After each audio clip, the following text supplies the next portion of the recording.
چند روز پیش برای گره‌گشایی مسئله بلندشوی نرخ و نمو در بازار شهر خروخ تصمیم شد که بین مردم یک نظرسنجی گذارد و توسط شبکه‌های اجتماعی در اینترنت یعنی طریق فیسبوک ما این نظرسنجی را گذراندیم و خلاصه این نظرسنجی معین کرد که 73% آوازدهندگان اما سببگور اساسی بلندشوی نرخ و نمو را پس بودن فعالیت اگنتی ضد انحصاری می‌دانستند. اما باید گفت که در اینجا اشتباهی است که نه همه مردم از آن باخبرند.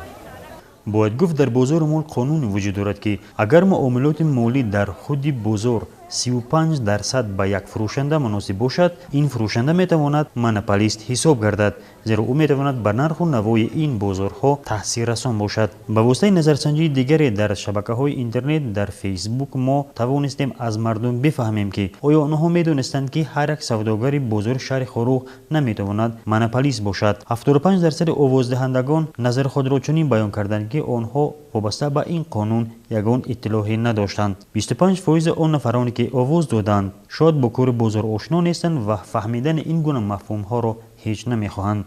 در بازار شهر خروخ فروشندگان محصولات کشاورزی زیادند، اما نه همه آنها میتوانند مونوپولیست یا که تاثیررسان به تغییرات نرخ و نوای بازار باشند. مثال مادری که در اینجا محصولات کشاورزی میفروشد او باید 35 حصه فروش این بازار را گیرد و بعد آن میتواند به فهرست اگنتی مونوپولی داخل شود و آنگاه میتوانند که کارمندان شعبه اگنتی ضد انحصاری او را نظارت کنند و از بالای نرخ و نوای او نظارت برند. در تلویزیون محلی صدا دادند که مثلا 73% مردم گفتند که مثلا نرخ بازار محلی باید شعبه خدمات ضد انحصاری نظارت کند صفت بیند، لیکن در حقیقت این خیلی نیست. من وظیفه دارم که مثلا نرخ صفت ما دارم، لیکن در حقیقت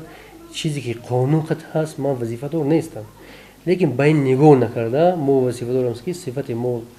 نرخ ما نظارت میکنیم. تا اینکه مثلا ما میخوایم کردیم که 3-4 روز پیش اور در شهر خروخ در نواحی ولایت بلند بود، ما از نواحی ولایت سوخت با ولایت مختار کوهستان بدخشان ما وارد کردیم، نرخ پس کردیم، صفت برداشتیم. یادآور میشیم که در نشست مطبوعاتی با اشتراک رئیس ولایت در محاکمه از بالای مسئله بالاروی نرخ محصولات کشاورزی در بازار شهر خروخ از جانب رئیس ناحیه درواز گفته شد که او آماده است 20 تن کارتوشکای نو کندگی را به شهر خروخ انتقال دهد. آنگاه رئیس ولایت برابر جمعیت مطلوبات ولایت مختار کوهستان بدخشان و خدمات ضد انحصاری ولایت سپارش داد که این مقدار محصولات کشاورزی وارد شونده را نه در بازار مرکزی شهر خروخ بلکه در دیگر محله های شهر خروخ به صفت یک گوشه دهقان تشکیل کرده به فروش مانند. حقیقتاً از طرف رئیس ولایت ما سپارش شدم، چون با شعبه خدمات ضد انحصاری حکومت جمهوری ترکستان در ولایت مختار کوهستان بدخشان سپارش شد که مسئله پس نمودن نرخ محصولات کشاورزی در بازار شهر خروخ ما سپارش از طرف رئیس ولایت شده بود. بعد سپارش هم شد که در شهر خروخ نقطه دیگر هم شده باشند که نرخ بازار را پس کردن. بعد اینجا یک تکلیف شد که در محله تیرچید و در محله کرمشویف صحبه که بنا گوشی شده شود. من از طرف خود با رئیس ولایت روزگی دادم که در دو محله ما جدا برای بازار جا جدا میکنیم، ما تیار هستیم جا جدا کردیم با بازار دهقانی که سپارش از طرف گوشه دهقانی سپارش شد ما جدا کردیم. لیکن اونجا رئیس ناحیه درواز گفتن که ما محصولات کشاورزی دسترس میکنیم به شهر خروخ. عبدالرحمن زاده چند تونه کارتوشکای نو گرفتگی شما برای بازار شهر خروخ میتوانید به خاطر دریافت اطلاع تصمیم شد که با رئیس ناحیه درواز در رابطه شویم. از این رو قرار گرفتیم که طریق تلفن با محترم عبدالرحمن زاده رئیس ناحیه درواز هم صحبت کردیم و وابسته به این مسئله نظر او را بفهمیم.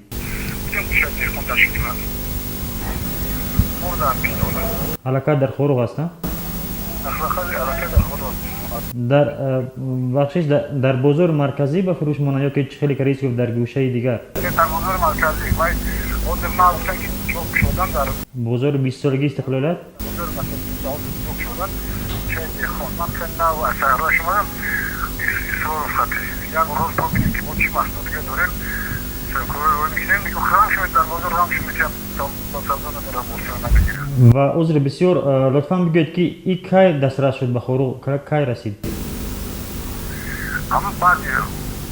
شخص محصول شما درست پس اما رحمه سلامت باشین تشکر زیاد ما جویا به پول میتیم به مزد به پول دستگیری میکنیم تو که با شهروندان شهر خروق مال از جهت نرخ پس باشد ما جدا کنیم به پول در بازار شهر خروق یک کاسه کم از 70 تا 100 سومون میگیرند بغیر این بو دیگر خراجات آمده دارم ما گفتیم که ما از شما هیچ نمیگیریم تو که برای مردم شهر خروق و نوای ولایت ارزان کنند من فکر میکنم که 20% ممکن کردن ارزان کردن 20% از نرخ بازار شهر خروق ارزان کردن ممکن است رئیس خدمات ضد انحصاری ولایت نصرالدین سبزالیف بازار محله تیرچید و یک قسمت حدود کارخانه 5 رو برای فروش محصولات کشاورزی که از دروازه وارد میگردد جدا نمود اما باید گفت عین نوارگیری از بازار محله تیرچید و کارخانه 5 ما نمیتوانستیم شاهد فروش محصولات کشاورزی در این منطقه ها گردیم در یک لحظه نگاه داشتن نرخ و نوع محصولات کشاورزی در بازار شهر خروق به عقیده خدمات ضد انحصاری ولایت نصرالدین سبزالیف جمعیت مطلوبات ولایت باید سهم بیشتر گذارد اما با اندیشه او راهبرت این جمعیت به بالوروی و پسروی نرخ و نوع محصولات کشاورزی در بازار شهر خروق هیچ دخالت هم نمی کند نرخ در بازار از طرف توج مطلوبات باید وای کند چون که خود این صبح امروز کنیم 40-50% بازار محلی بازار مرکزی شهر خروق در توازن توج مطلوبات است اون نرخ‌گذاری که در بازار در جمعیت اوید محصولات کشاورزی و حقیقتا ایده‌کن وابستگی دارد نرخ‌گذاری ما نمیتوانیم لیکن ما فقط همین نمیتوانیم که باید همون محصولات کشاورزی که هست با روی توج مطلوبات و جمعیت مطلوبات ولایت آورده نرخ بازار رو تنظیم نماییم لیکن تو همه روز این خیلی نیست که همین ای شهر دوشنبه ماشین ها یا کاروان هایی که با مواد کشاورزی دسترس میشوند آنها را یگان کس نظارت نمی کنند برای چی وای مثال جوره دادگی امروز وظیفه ایوان است که نرخ وای کند نرخ معین کند خودشون وایو در دوشنبه در شهر دوشنبه در ولایت ختلون در ولایت صوت چیزو دارند خزینه دارن وایو میتونن نرخ پاس کردن با بغیر از ذخیره پرزنتی است وایو میتونن پاس کردن بازار جمعیت مطلوبات خودشون کوچک است در بازار با 6 تا دیگر بازار داریم بازار کمها داریم لیکن ما در اون چیزی که در تصرف جمعیت مطلوبات است ما میتوانیم نرخ آن رو تنظیم نماییم تمام اون چیزهایی که در بیرون از مرز بازاری جمعیت مطلوبات دارند ما تنظیم نرخ آنها رو نمیتوانیم چون که ما در بازار جمعیت مطلوبات همگی 30 صاحب کار داریم که آنها فقط با محصولات با سودای محصولات کشاورزی کار دارند همون بازاری که در سالهای پیش مانده است لیکن گرد وایم قریب 72 مغازه‌ای که هستند آنها هم در تصرف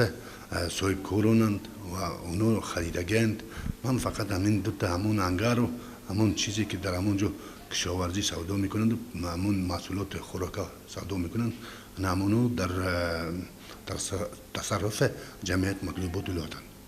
بازار خودتون میدونی که همون قریب از زمان کوپرو که پیاده‌گرد بلنیچین تا همینجا تو همون ترمینال تو همین بازور جمعیت مطلوب بود، اما مردم به سودای محصولات کشاورز کار دارند. سردار خدمات ضد انحصاری ولایت نصرالدین سبزعلیف بر آن است که با شماره کارمندان این شعبه که خیلی هم کم می باشند، آنها نمیتوانند همه روزه نرخ و نوای بازار مرکزی شهر خروغ را نظارت کنند. او قید داشت که بدون فعالیت در شهر خروغ او باز مسئول است در تمام ولایت از بالروی نرخ نظارت برد. شعبه خدمات ضد انحصاری ولایت مختار کشمشان همگی 3 کارگر دارد. من یک تا متخصص یک تا متخصص دارم. همین قطعی ما شعبه ولایتی هستیم، نه شهری. لیکن از لحاظ اونی که مثلا ما شعبه هستیم 2 کارگر هستیم، ما فقط میتوانیم شهر خورین هم پررنگ نه یک 30-40% میتوانیم نظارت کردن و صفت دیدن. تمام. در شعبه 3 نفر کارمند هستیم و از سال 2011 تعیین شدن سبزعلیف نصرالدین در امین شعبه ما طبق قانون‌های جمهوری تاجیکستان درباره رقابت و محدود کنی فعالیت ضد انحصاری در بازارهای مال، قانون جمهوری تاجیکستان درباره حمایت حقوق استعمال کنندگان، قانون جمهوری تاجیکستان درباره مونوپولی طبیعی، قانون جمهوری تاجیکستان درباره رکلام در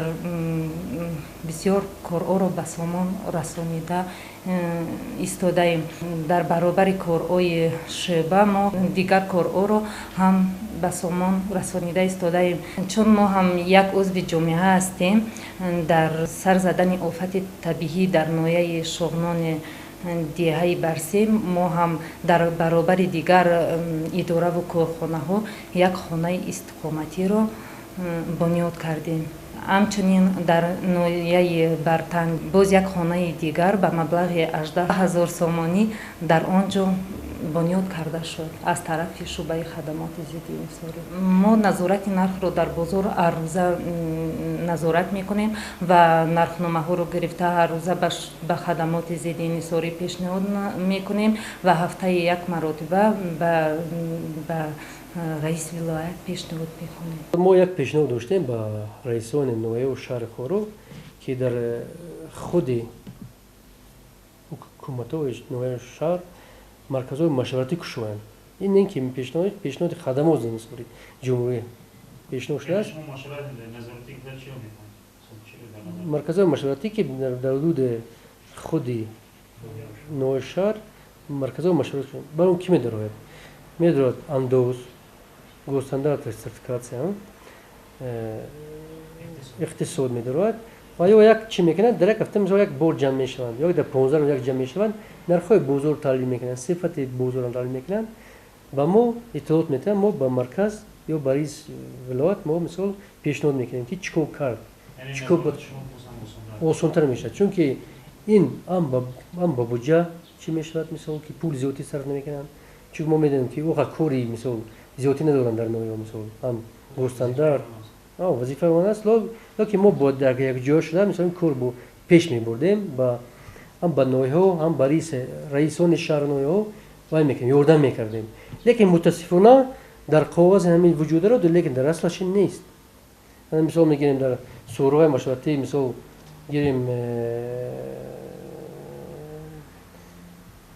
گیریم شهر خروغ تلفن ها هست، همش هست، کوچه هست، لیکن اینو کار سست میکنن. یعنی که مرکزهای مشورتی تشکیل کردن در کاغذ عملا گم کار نکردن. مودم یگون معلومات پیشنهاد نمیکنن.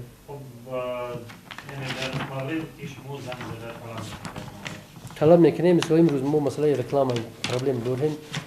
2 روز 3 روز که ما مسئله رکلام طلب کردیم جواب نداده ایستادند. لیکن به فایده کار است. این به غری گرداندن خود بودجه محلی است. مثلا گریم رکلام یک کوادرات از ما معین شده است از 6 سومون تا 15 سومون از 1 کوادرات. اینم گیریم اینم هر ماه هم 200-300 سومون هم درآمد است فقط از رکلام. مثلا در ناحیه گیریم در شهر خروغ گیریم اینجا با فکرم 300-400 کوادرات این ضرب زدیم با 15-20 سومون چقدر پول کلا میشه. اما باید گفت وضعیت در بازار مرکزی شهر خوروغ اندک معتدل گشته، اما تا به حال شماره زیاد ساکنان که اساساً خریداران محصولات کشاورزی در بازار مرکزی شهر خوروغ می باشند شکایت از ارزش بلند این نمود محصولات دارند. امید است که پس از یک ماه دیگر که دهقانان حاصل زمین خود را جمع می کنند ارزش محصولات کشاورزی در بازار مرکزی شهر خوروغ نیز تمایل پستروی را کسب می کند.